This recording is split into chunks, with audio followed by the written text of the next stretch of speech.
Good morning and welcome to the Australian Early Finance Briefing for Saturday, the 11th of July 2020. I'm Nick Hurley. Today we're going to start with an update on the Virgin Airlines saga. The federal court hearing was held yesterday, Friday, between Deloitte, the administrators, and the bondholders led by Temasek and a Hong Kong firm. The bondholders were looking for access to the information that they were sort of locked out from when they wanted to propose their own alternative recapitalisation and saving of the business. Judge Middleton didn't give the bondholders what they wanted exactly, but he did say to give access to as much information as possible beyond commercially sensitive material. He invited the bondholders to take further action if they weren't happy with what they were ultimately given. A spokesperson for the bondholders said it was an important step forward and that they look forward to engaging with the administrators in this regard, as well as with other Virgin stakeholders, to present the recapitalisation plan, which we believe is in the best interests of Virgin employees, stakeholders and creditors, including the thousands of Australian bondholders and institutions that have already invested $2 billion in Virgin Australia. Okay, moving now to Australia's indebtedness.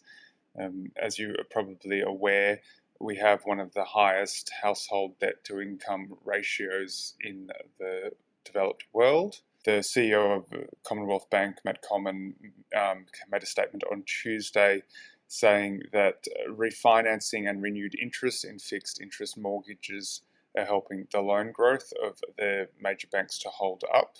He's seen reasonable volumes across its loan portfolio, including small business and housing loans, which have been buoyed by the allure of record low rates and the federal government's home builder and renovation scheme. It's been more robust than we have expected, he says. Supporting that thesis is an analysis Morgan Stanley have done, and they found that home loan growth improved by about 2.5% in May.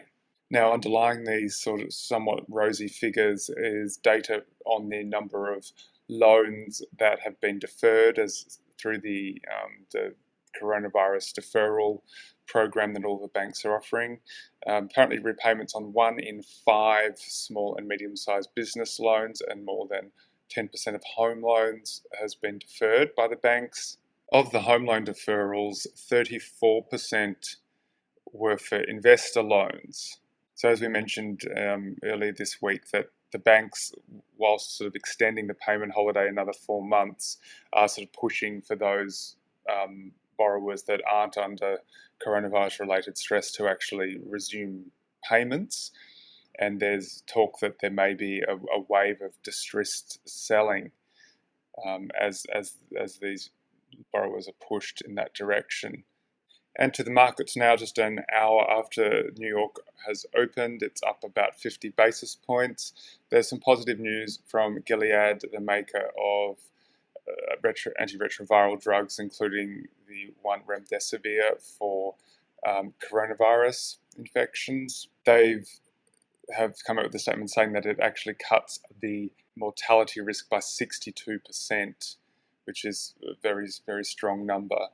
Coincidentally, the TGA here in Australia has announced that it approved remdesivir for use here. They say it has the potential to reduce the strain on the healthcare system by reducing recovery times and freeing up hospital beds. The drug will not be available to people unless they're in hospital, severely unwell and requiring oxygen or higher level breathing support. The drug hasn't been shown to be effective on milder or early infections of the disease. And that is your early finance briefing for Saturday. Have a lovely weekend. This podcast is for investment professionals only and should not be relied upon by private investors.